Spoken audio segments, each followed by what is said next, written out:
Assalamu alaikum. Dear student, today is our lecture number 7. जैसे कि previous lecture में हमने histogram, frequency polygon curve, cumulative frequency polygon और जाइव इनके बारे में डिस्कशन की थी।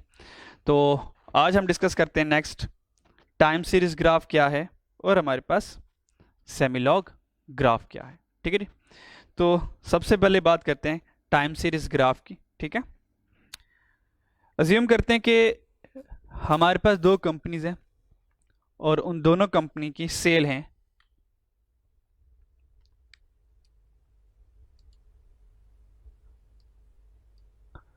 कंपनी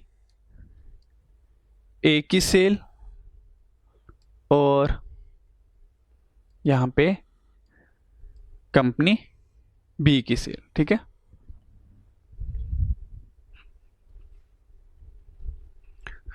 कंपनी ए आ गई और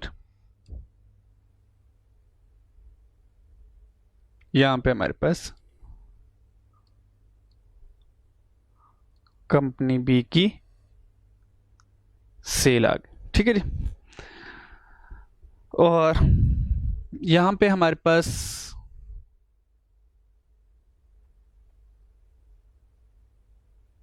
ईयर्स है। एज्यूम करें 5 सालों की सेल का कंपैरिजन करें कंपनी और कंपनी बी में 1 2 3 4 एंड 5। कंपनी ए की जो सेल है हमारे पास फॉर इंस्टेंस 2 4 8 16 और 32 है, जबकि कंपनी बी की सेल जो है हमारे पास 5 10 15 20 और 25। ठीक है जी। तो अगर हम बज़ाहिर इन वैल्यूज़ का एनालिसिस करें तो हमें लग रहा है कि जैसे जैसे हमारा ईयर इंक्रीज होता जा रहा है कंपनी ए की सेल डबल होती जा रही है। यानी कि अगर पहले साल कंपनी ए की सेल 2 थी तो अगले साल डबल होगी, 2 का डबल 4, अगले साल 4 का डबल होगी 8 होगी, अगले साल मतलब हर पर्टिकुलर ईयर उसकी सेल डबल होती जा रही है। ठीक है जी। और अगर हम सेल ऑफ कंपनी बी देखें तो हमें लग रहा है कि हर साल से 5 के गैप से एक कांस्टेंट वैल्यू से हर साल कंपनी बी की सेल इंक्रीज हो रही है। तो आइए जरा इनका ग्राफ बनाते हैं, देखते हैं फिर ग्राफ के शो करते हैं।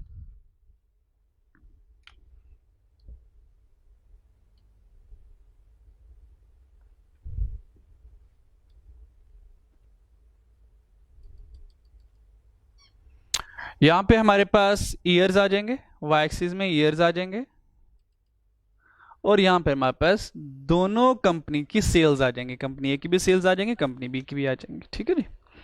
तो ईयर्स हमारे पास 1 3 4 और 5, मैक्सिमम 32 तक जा रहा है ग्राफ। तो 5 का इंटरवल रख लेते हैं। ठीक है, 5 10 15 20 और 30। तो यहाँ पे 32 आ जाएगी। ठीक है जी। तो सबसे पहले कंपनी ए का ग्राफ बनाते हैं। कंपनी ए के ग्राफ के लिए ईयर 1 में उसकी सेल 2 है, तो ईयर 1 में सेल 2 है उसकी आ गई। और ईयर 2 में उसकी सेल 4 है, ईयर 2 में उसकी सेल हमने 4 कर दी।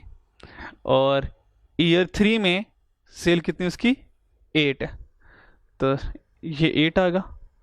तो तकरीबन यहाँ पर हमने एक पॉइंट लगा दिया। ठीक है, ये 8 आ गया। ठीक है, इस तरह पॉइंट लगे 8 पे। 4 पे 16 है, ईयर 4 पे 16, तो ये 15 और ये 16 है, तो तकरीबन यहाँ पे एक पॉइंट लग जाएगा, ये 16 है। ठीक, और 5 पे 32 की सेल है, ये 30 और ये 32। 5 पे तो ये कंपनी सेल जो कंपनी ए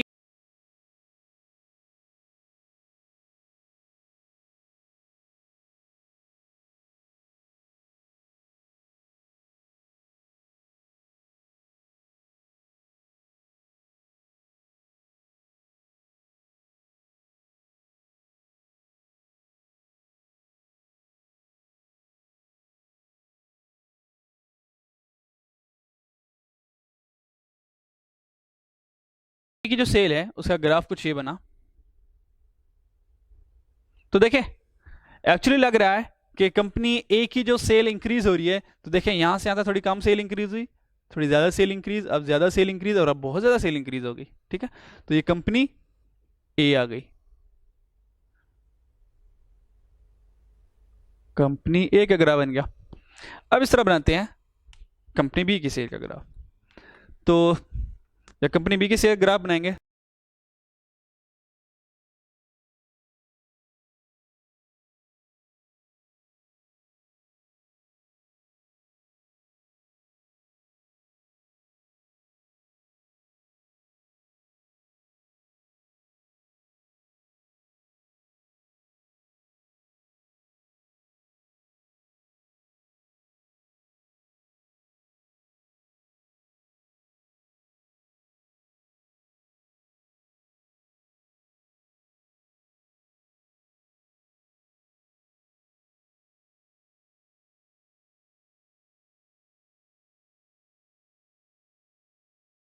तो 1 पे 5 आएगा, 1 पे, 2 पे 10 आएगा, 2 पे 10, 3 पे 15, 4 पे 20 और 5 पे 25। तो ये कंपनी बी का बिल्कुल स्ट्रेट लाइन ग्राफ बना। स्ट्रेट लाइन ग्राफ मीन यानी कि कांस्टेंट रेट से ये तो इंक्रीज हो रहा है, ये कंपनी बी का हो रहा है। तो ये जो ग्राफ है जो एक्चुअल डाटा से बनता है, ऐसा ग्राफ जिसमें हम ओरिजिनल वैल्यूज को यूज करते हैं, जिसमें हम एक्चुअल डाटा को यूज करते हैं, उस ग्राफ को कहते हैं टाइम सीरीज ग्राफ। ठीक है, अगर हम इसी इंफॉर्मेशन को अगर रेट ऑफ चेंज इसका कैलकुलेट करें, या इसका लॉगरिथम फॉर्म में इसके कैलकुलेट करें, या इसको परसेंटेज फॉर्म में कैलकुलेट करें, तो यही जो सारा का सारा ग्राफ है ये सेमी लॉग ग्राफ बन जाता है।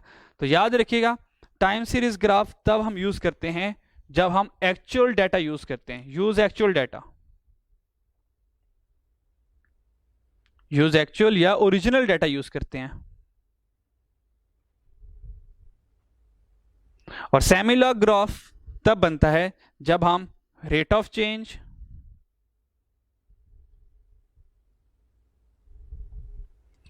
या लॉगरिथम डाटा यूज करते हैं, या हम लॉगरिथम डाटा यूज करते हैं। तो अब देखते हैं जब से हम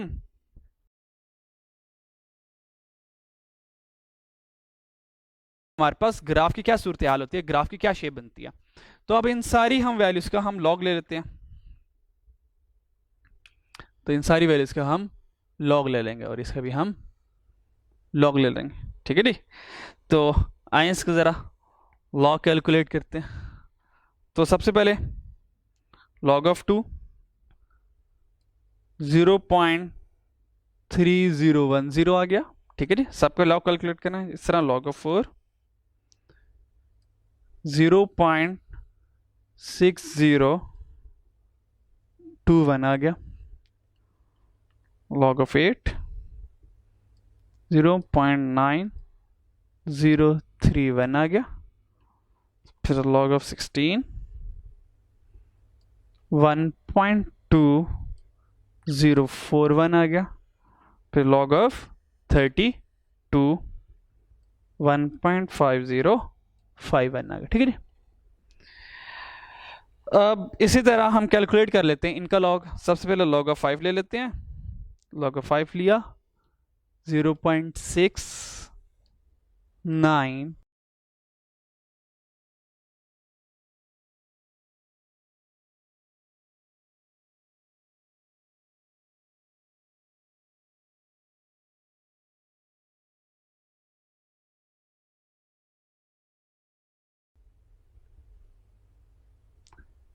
राउंड ऑफ करके ये 90 बन गया।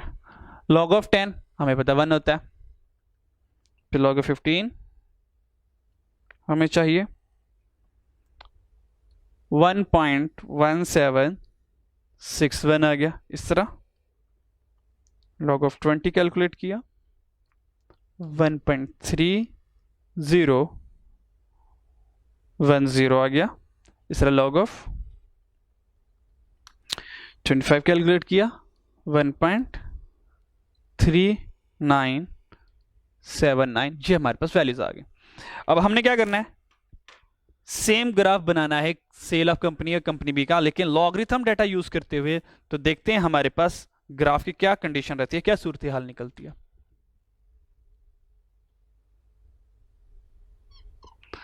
तो अगर मैं बात करूं, मैक्सिमम मेरी वैल्यू जा रही है 1.1 1.5, मैक्सिमम 1.5 तक जा रही है, ठीक है।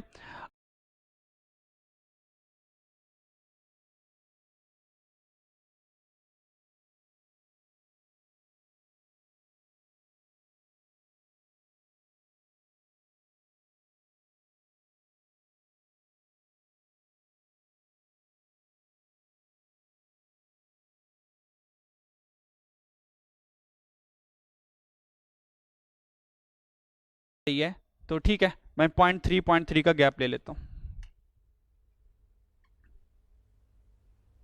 0.3, 0.6, 0.9 के बाद 1.2 और ये मेरे पास आ गया 1.5 आ गया, ठीक। ओह सॉरी, यहाँ पे तो हमने वो लेने ईयर्स लेने हैं, यहाँ पे तो हमारे पास ईयर्स आ गए ना, 1 2 3 4 5 ईयर्स। और यहाँ पे हम इंटर ले लेते हैं 0.3 का, 0.3, 0.6, 0.9, 1.2 और हमारे पास ये आ गया 1.5 आ गया, ठीक है जी। तो सबसे पहले कंपनी ए की सेल देखते हैं। कंपनी ए की सेल को हमने ब्लू मार्कर से बनाया, अभी भी ब्लू मार्कर से बनाते हैं। तो ईयर 1 पे अगर मैं राउंडिंग करते जाऊं तो 0.3 है, तो 0.3 यानी कि 1 पे हमारे पास 0.3 है। और 2 पे कितना, 0.6, 2 पे कितना हमारे पास 0.6, और 0 to 1 है वो थोड़ा सा अबव होगा, तो एग्जैक्टली वो ले लेंगे, मसला नहीं है। और 3, ईयर 3 पे कितना हमारे पास 0.9, तो ईयर 3 पे हमारे पास है 0.9। और ईयर 4 पे 1.20 यानी कि 1.2, 1.2 और ईयर 5 पे हमारे पास 1.5 है हमारे पास ईयर 5 पे। तो इन सारे पॉइंट्स को ज्वाइन कर लें जरा। तो ये हमारे पास कंपनी की, तो ये तो बिल्कुल रिवर्स आ रहा है इसके। मतलब ओरिजिनल डाटा ने क्या कहा कि कंपनी की सेल तो ग्रेजुअली इंक्रीज हो रही है, यहाँ पे कम इंक्रीज, फिर थोड़ा सा ज्यादा इंक्रीज, ठीक है, यानी कि तो इंक्रीजिंग ट्रेंड पे जा रही है। लेकिन हकीकत में ऐसा नहीं है। सम टाइम एक्चुअल डाटा हमें पिक्चर सही शो नहीं कर रहा होता। एक्चुअल लग रहा होता है कि हमारी सेल इंक्रीज हो रही है, लेकिन हकीकत में वो इंक्रीज कांस्टेंट रेट से हो रही होती है। जो एक्चुअल पोजीशन होती है बिजनेस की, वो पता चलेगी जब हम सेमी लॉग ग्राफ बनाएंगे। फिर हम देखेंगे कि क्या हमारी सेल इंक्रीज हुई या कांस्टेंट रेशियो से इंक्रीज हुई। अगर आप गौर करें, अगर मैं इन सब का डिफरेंस लूं, इन सब का जो डिफरेंस आ रहा है 0.3 आ रहा है, 0.3 यानी कि कांस्टेंट रेशियो से इंक्रीज आ रहा है, कांस्टेंट रेशियो से इंक्रीज आ रहा है, ठीक है जी। तो सेल ऑफ कंपनी भी बनाते हैं आप। तो सबसे पहले है 0.69, तो 0.69 को आप 0.7 लिख सकते हैं बिल्कुल। तो 1 पे 0.7, ये 0.7, 1 पे हमारा 0.7 आ गया, ठीक। जब 1 पे 0.7 है, उसके बाद 2 पे कितना हमारे पास, इस ईयर 2 पे 1 है, तो ये ईयर 2 है, तो ये 0.9 और ये मेरे पास आ जाएगा तकरीबन 1 आ जाएगा। तो ये हमारे पास आ गया 1। 3 पे 1.17 यानी कि 1.12 से थोड़ा सा कम।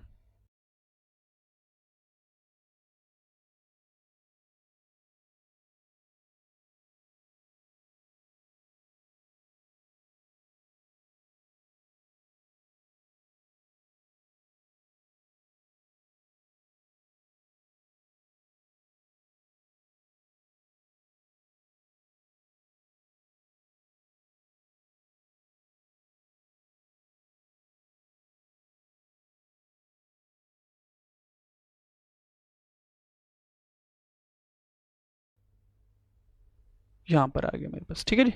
फिर 1.3, तो 1.3 तो 1.2 से थोड़ा अबव होगा, और एट द एंड 1.39, 1.39 को हम 1.4 पर ले जाते हैं राउंड ऑफ करके, तो 1.4 जो कि 1.5 से कम है। तो ये हमारे पास तकरीबन कंपनी बी की, कंपनी बी की पोजीशन क्या है। कंपनी बी देखें, अब ये जो सेमी लॉग है ये एक्चुअल बिजनेस की कंडीशन बता रहा होता है। अब कंपनी बी ने किया क्या, उसके शुरू में जो इंक्रीज आया वो देखें अच्छा इंक्रीज आया, फिर आहिस्ता आहिस्ता देखें, हमने तो ये डिसीजन लिया था जब कांस्टेंट डाटा था, हमने कहा कंपनी बी तो कांस्टेंट स्पीड से चल रही है, कांस्टेंट स्पीड से उसकी सेल इंक्रीज हो रही है, जबकि हकीकत में ऐसा नहीं था। हकीकत में क्या था कि पहले साल तो उसकी सेल अच्छी खासी इंक्रीज हुई, उसके बाद देखें ईयर 2 से 3 तक उसकी खास सेल इंक्रीज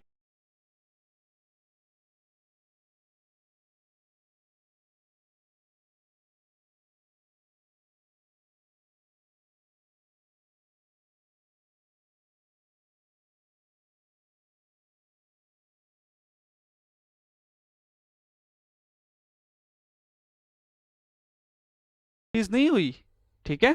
अगर मैं इसका रेट ऑफ चेंज कैलकुलेट करूं, यानी कि 1 का 0.7 का, तो सिर्फ पहले साल जो सेल इंक्रीज हुई है वो 0.3 से हुई है, उसके बाद 1 से कंपैरिजन करूं 1.1761 का, तो दूसरे साल कितनी सेल इंक्रीज हुई है, जस्ट 0.18 से, यानी कि पहले 1.3 से सेल इंक्रीज हुई है, उसके बाद देखें सेल डिक्रीज हो गई है 0.3 से, उसके बाद देखें 1.1761 माइनस 1.3010, तो देखें नेक्स्ट ईयर क्या हुआ, 0.18 से सेल और रिड्यूस होकर 0.12 पर आ गई, यानी कि हर आने वाले नए साल पर कंपनी बी की सेल कम हो रही है। इट्स मीन ये कंपनी बी के लिए अलार्मिंग सिचुएशन है कि वह अपने बिजनेस इन्वायरमेंट को कंट्रोल करे, अपनी सेल को कंट्रोल करे।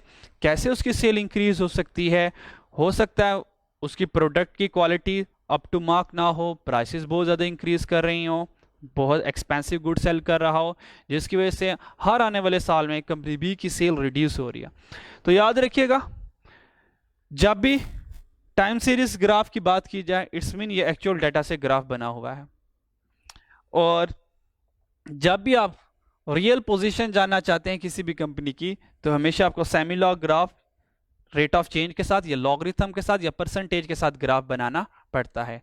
तो सम अप करें अगर सिंपल वर्ड में, तो टाइम सीरीज ग्राफ होता है एक्चुअल डाटा के लिए, जबकि सेमी सीरीज ग्राफ होता है हमारा रेट ऑफ चेंज के लिए। तो यहाँ पे डियर स्टूडेंट्स हमारा चैप्टर नंबर जो 11 है, ठीक है, प्रेजेंटेशन कलेक्शन ऑफ डाटा का, वो सारा के सारा यहाँ पर सेमी लॉग ग्राफ पर आज हमारा अल्हम्दुलिल्लाह कंप्लीट हो चुका है, ठीक है। तो अब आपने करना क्या है, तो आपसे यही रिक्वेस्ट है कि आपने जो चैप्टर नंबर 11 है आई कैप का क्वेश्चन बैंक, आपने उसको गो थ्रू कर लेना, ठीक है। Once you read chapter number 11 ICAP question bank, तो इंशाल्लाह फिर उसके बाद उसकी हम डिस्कशन करेंगे, ठीक है जी।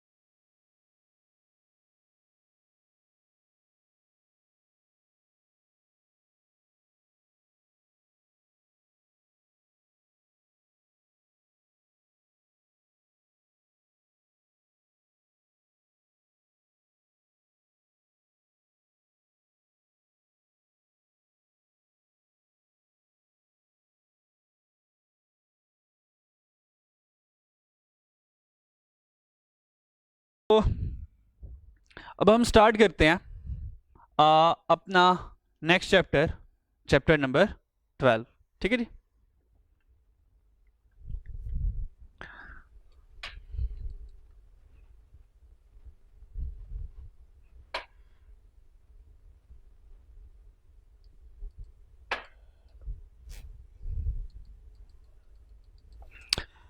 यह चैप्टर नंबर 12 पे जाने से पहले एक दो क्वेश्चंस करवा देता हूं आपको जरा, ठीक है? वो एक दो क्वेश्चंस जरा देख लेते हैं।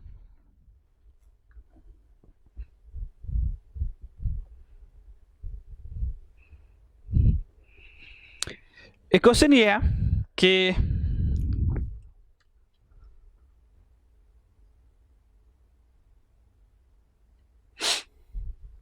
हमारे पास एक डेटा है,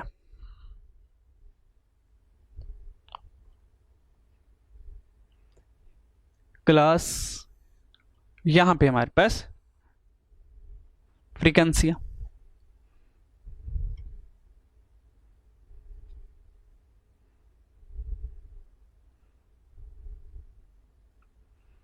और यहां पर हमारे पास ये फ्रीक्वेंसी है, बल्कि इसको थोड़ा सा चेंज कर लें।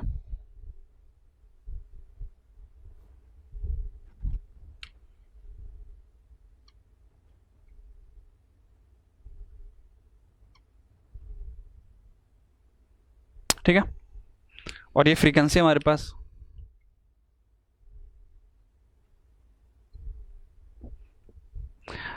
और एग्जामिनर ने कहा कि मुझे एडजस्टेड फ्रीक्वेंसी फाइंड कर दो क्लास 3 की, यानी कि फाइंड कर दो adjusted frequency, adjusted frequency find कर दें। तो अगर वो किसी पर्टिकुलर क्लास के बारे में पूछेगा, यानी कि सिर्फ क्लास 3 की एडजस्टेड फ्रीक्वेंसी, तो हम सिर्फ क्लास 3 की ही एडजस्टेड फ्रीक्वेंसी को फाइंड करेंगे। तो हमें पता है कि एडजस्टेड फ्रीक्वेंसी का फॉर्मूला क्या है, एफ डिवाइडेड बाय एच। ये हमारे पास एडजस्टेड फ्रीक्वेंसी का फॉर्मूला है।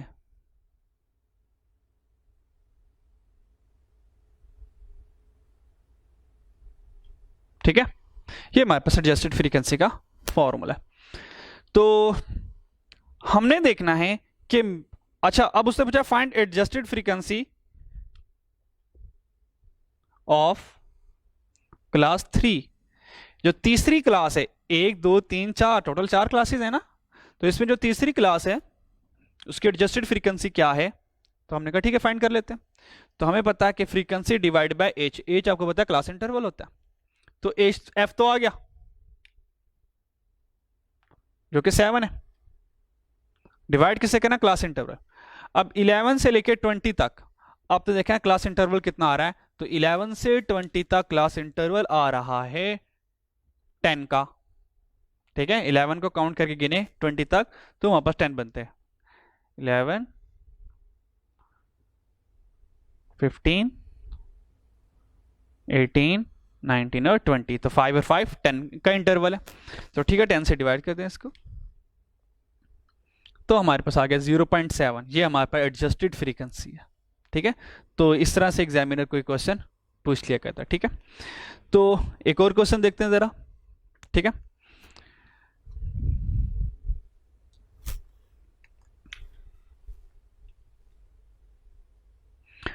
और उस क्वेश्चन के लिए हम एक प्रेजेंटेशन देखते हैं जो कि हमारी अभी प्रीवियस में रह गई है, स्टेम एंड लीव।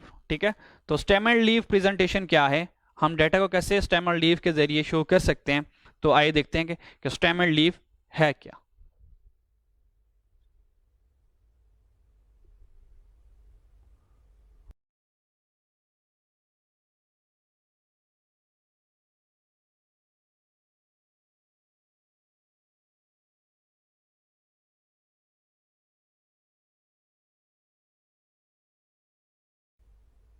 ठीक है जी, तो स्टेम एंड लीव को समझने से पहले हम एक रॉ डाटा ले लेते हैं। फॉर एग्जांपल वो रॉ डाटा ये है कि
ये हमारे पास एक रॉ डेटा, तो एग्जामिनर हमें वैल्यूज दी, तो देखते हैं वैल्यूज कितनी हैं। 1 2 3 4 5 6 7 8 9 10 11 12 13 14 15 16, हमारे पास 16 ऑब्जर्वेशंस हैं। ठीक है, तो एग्जामिनर ने कहा जरा इनके मुझे स्टेम एंड लीव तो बना दो। ठीक है, तो स्टेम एंड लीव देखते हैं। अच्छा, याद रखिएगा कि कभी भी एग्जामिनर ओरिजिन,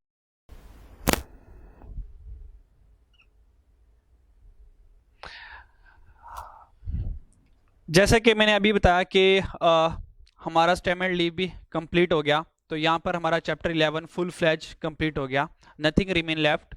तो अभी चैप्टर 12 सिर्फ एक इंट्रोडक्शन, सिर्फ एक चार्ट डिस्कस करूंगा, बाकी इंशाल्लाह डिटेल डिस्कशन इंशाल्लाह नेक्स्ट वीडियो में आपके साथ शेयर की जाएगी। ठीक है, तो चैप्टर 12 जो हमारे पास है, चैप्टर 12 उसका नाम है मेजर ऑफ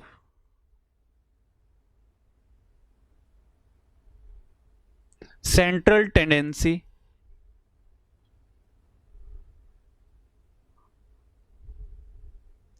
या measure of location, measure of central tendency या measure of location. Measure of central tendency या लोकेशन का मतलब क्या है? when we want to find when we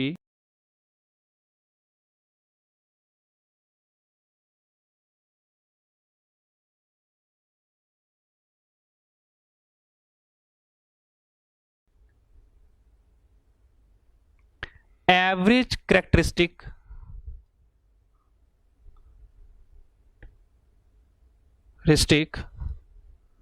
of any data, जब हम किसी भी डेटा का एवरेज करेक्टरिस्टिक्स फाइंड करना चाहते हैं, when we want to find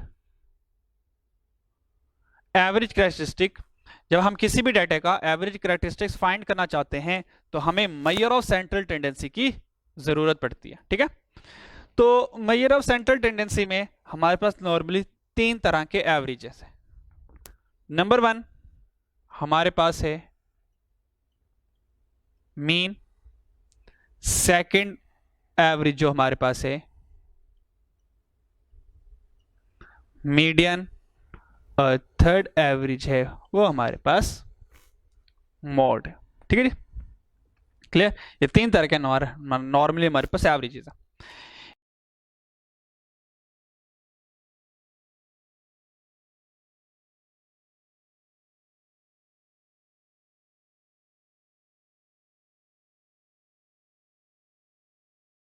further देखते हैं हम,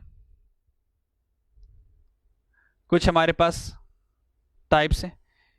मीन में सबसे पहले हमारे पास टाइप आती है arithmetic mean, arithmetic mean. Second हम देखेंगे ज्योमेट्रिक मीन के बारे में, कि अरिथमेटिक मीन क्या है, ज्योमेट्रिक मीन क्या है। ठीक है जी, उसके बाद हम देखेंगे हमारे पास हार्मोनिक मीन क्या है, इसके बारे में देखेंगे। फिर वेटेड मीन के बारे में देखेंगे कि वेटेड मीन हमारे पास क्या होता है, इसको कैसे कैलकुलेट किया जाता है, इसका पर्पस क्या है, और एट द एंड हमारे पास कंबाइंड मीन होता है।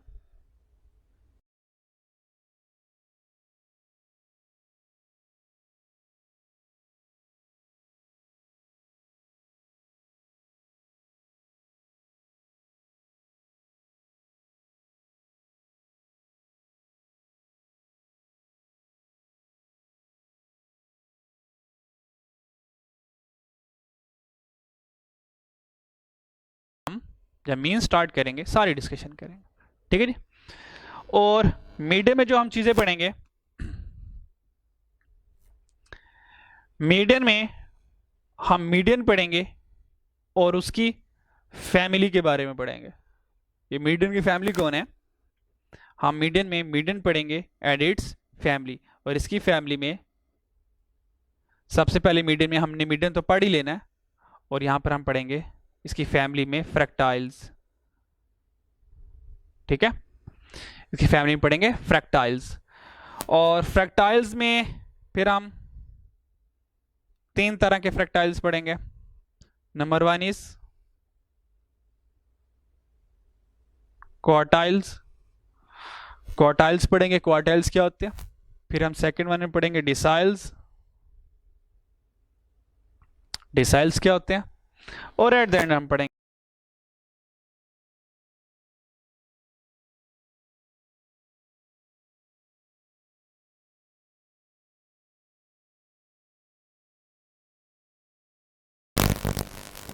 ठीक है नी?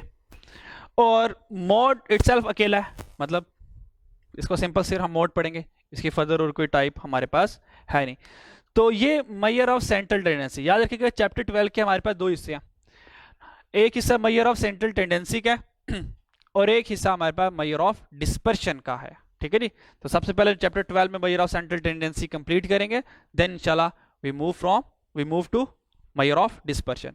तो जैसे इंशाल्लाह हम मॉड कंप्लीट करेंगे तो उसके बाद हमारे पास मेजर ऑफ सेंट्रल टेंडेंसी हमारा कंप्लीट हो जाएगा। तो मीन ये तो हम पढ़ेंगे, साथ साथ फिर हम हर एक की प्रॉपर्टीज भी देखते रहेंगे कि मीन की प्रॉपर्टीज क्या हैं, मीडियन की प्रॉपर्टीज क्या हैं, और मॉड की प्रॉपर्टी क्या है। ठीक है जी, तो यहां तक स्टूडेंट आज का लेक्चर इंशाल्लाह हमारा यहीं तक है। तो नेक्स्ट लेक्चर में इंशाल्लाह ताला हम चैप्टर 12 को मीन के ऊपर इंशाल्लाह डिटेल डिस्कशन करेंगे। ठीक है जी, तो यहां तक के लिए आज के लिए इतना ही है, इंशाल्लाह नेक्स्ट वीडियो में मुलाकात होगी। अल्लाह हाफिज़। गिवन करके स्टेमल लीव बनाने को नहीं कहेगा, ये स्टेमल लीव बनाया आएगा। तो स्टेमल लीव वो डायरेक्ट गिवन करेगा और स्टेमल लीव से डायरेक्ट आपसे कुछ क्वेश्चन पूछेगा, जो इंशाल्लाह भी कुछ मैं आपसे क्वेश्चन डिस्कस करूंगा। तो स्टेमल लीव बनाना कैसे, तो सिंपल सा रूल याद रखिएगा। यहां पर हमारे पास स्टेम आ जाएंगे और यहां पर हमारे पास लीव्स आ जाएंगे। ठीक है, यहां पर हमारे पास लीव्स आ जाएंगे। ठीक है जी, तो ये इंपॉर्टेंट बात है। आप ये देखें, जो आपको डाटा गिवन किया गया है इसके यूनिट्स क्या हैं, यानी कि हमारे पास इस वक्त 100 की फॉर्म में डाटा पड़ा हुआ है। आपने देखना कि क्या डाटा यूनिट की फॉर्म में पड़ा हुआ है, क्या 10 की फॉर्म में पड़ा हुआ है, 100 की फॉर्म में पड़ा हुआ है, 1000 की फॉर्म में पड़ा हुआ है, किस फॉर्म में डाटा। तो हमारे पास सारा डाटा हमने सबसे पहले बिल्कुल इसके लिए भी, जैसे कि हमने फ्रीक्वेंसी डिस्ट्रीब्यूशन बनाते वक्त हमने रेंज सेट की थी कि हमारी रेंज क्या है, तो इसके लिए भी हम बिल्कुल रेंज सेट कर सकते हैं। क्योंकि देखें अभी तो डाटा मैंने खुद अरेंज करके लिखा हुआ है, इसलिए मुझे इसकी रेंज पता है। लेकिन अगर ये हाइपोथेटिकल, अगर ये रैंडम डाटा होता तो हमें बिल्कुल रेंज कैलकुलेट करनी पड़नी थी। हमें पता होना चाहिए कि हमने स्टेमल लीव बनाना कहाँ से स्टार्ट करना है और एंड कहाँ पे करना है। तो अगर मैं इसकी रेंज की बात करूँ तो 165 मेरा मैक्सिमम है और 102 मेरा मिनिमम है। तो ये मेरे पास XM में मैक्सिमम वैल्यू है और ये मेरे पास X0 मेरी मिनिमम वैल्यू है। ठीक है, इसका मतलब स्टेमल लीव मेरा 1 और 2 से स्टार्ट होगा और 165 पर एंड होगा। अब इस पूरे डाटा में कौन सा पार्ट हमारा स्टेम का बनेगा और कौन सा हमारा लीफ का बनेगा, तो बड़ा सिंपल सा रूल है, याद रखिएगा। ये जो यूनिट वाला हिस्सा होता है, देखे ना, अब 1 और 2 के 3 हिस्से हैं, 102 के 3 हिस्से हैं, ये यूनिट है, ये 10 है और ये 100 का पार्ट है। तो याद रखिएगा ये जो यूनिट वाला हिस्सा होता है, ये जो यूनिट वाला हिस्सा होता है ये आपका लीफ बनता है, यूनिट वाला हिस्सा आपका लीफ बनता है। तो बस ठीक है, अगर यूनिट वाला हिस्सा लीफ बन गया तो रिमेनिंग हिस्सा बेशक कुछ भी आओ वो हमारे पास लीफ बनेगा, वो हमारे पास स्टेम बनेगा। यूनिट वाला हिस्सा लीफ हो गया, रिमेनिंग पार्ट हमारे पास स्टेम हो गया। फॉर एग्जांपल अगर मेरे पास लिखा होता 12, अब 12 में देखें ये यूनिट है, ये 10 है, तो ये वाला हिस्सा मेरे पास लीफ के लिए चलेगा और ये वाला हिस्सा मेरे पास स्टेम के लिए चलेगा। फॉर एग्जांपल मेरे पास ये होता 3 2 3 1 5। तो इसमें देखें यूनिट, ये वाला सारा हिस्सा लीव के लिए निकल गया और 231 सारा मेरे पास स्टेम के लिए निकल गया। तो बात याद रखिएगा, सिर्फ यूनिट वाला पार्ट लीव बनेगा, बाकी रिमेनिंग सारा पार्ट स्टेम के लिए जाएगा। तो अगर मैं स्टेम देखूं, मेरा स्टेम क्या है, मिनिमम स्टेम मेरे पास है 10 यानी कि 10। मैक्सिमम स्टेम कितना है 16 16। इसका मतलब मुझे 10 से 16 तक जाना। तो ठीक है, मैं रैंडमली नंबर लिख लूंगा 10 11 12 13 14 15 और 16। तो ये मेरे पास 16 तक वैल्यूज हो गई। ठीक है जी। तो अब देखते हैं स्टेम एंड लीव इनका कंप्लीट करते हैं। तो सबसे पहले देखते हैं कि 10 के लीव्स कितने हैं। तो 10 का लीफ है, ये देखें 10 2, उसके बाद 10 के साथ 6 आ रहा है, 6 आ गया, 8 आ रहा है, आगे देखिए 11 वाला लीफ शेयर स्टार्ट हो गया, तो ये 11। तो 11 का पहला लीफ 0 है, तो यहाँ पे 0 आ जाएगा। 5 फिर 5 आएगा। अब देखें 12 का लीफ स्टार्ट हो गया, तो 12 के लीफ पर 3 7 और 9, 3 7 और 9, ये 12 के 3 लीव्स हैं। उसके बाद 13 का लीफ स्टार्ट हो गया, 2 3, 2 लीफ है 13 के, 2 और 3।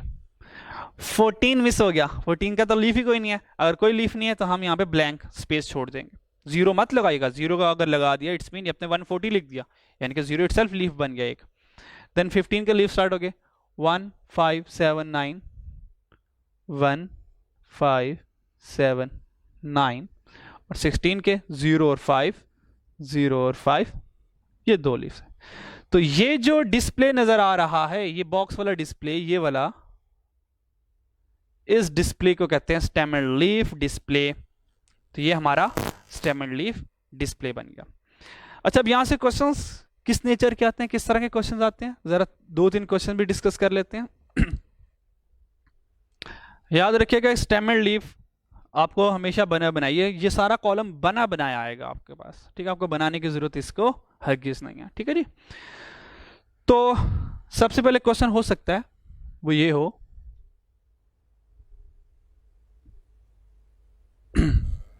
फाइंड। अच्छा, अगर ये क्वेश्चन गिवन है तो आपको ये सब कुछ नजर नहीं आ रहा होगा बैक एंड पर, सिर्फ यही एग्जाम में गिवन होगा। तो एग्जामिनर पूछ सकता है find the total number of observations.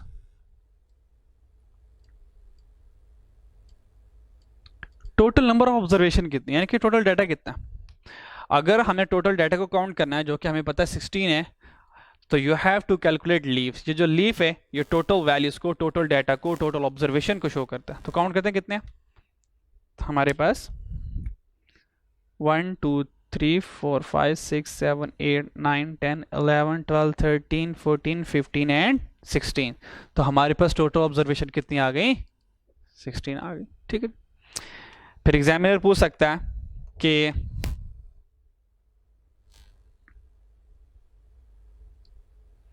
what is the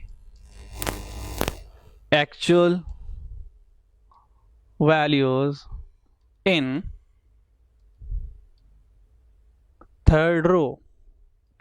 तीसरी रो में एक्चुअल वैल्यूज बताओ, एक्चुअल वैल्यूज बताओ। तो तीसरी रो कौन सी है, फर्स्ट सेकंड थर्ड, ये तीसरी रो है। अब इसमें एक्चुअल वैल्यूज क्या है, 123 127 और 129, ये हमारी एक्चुअल वैल्यूज हैं। तो एक्चुअल वैल्यूज क्या हैं, 123 और 127 और यहां से 129 आ गया। ठीक है जी, गॉट इट। फिर एग्जामिनर पूछ सकता है कि find the number of values in sixth row, यानी कि छठी रो में हमें एक्चुअल वैल्यूज नहीं नंबर ऑफ वैल्यूज बताओ कितनी है, 6th रो। अब 6th रो कौन सी हमारे पास, 1 2 3 4 5 6, ये 6th रो है। तो 6th रो में नंबर ऑफ वैल्यूज कितनी है, 1 2 3 4। हम कहेंगे 6th रो में जो नंबर ऑफ वैल्यूज हैं वो सिर्फ 4 है। ठीक है, तो इस तरह कुछ एग्जामिनर पूछ सकता है। इसके लिए पूछ सकता है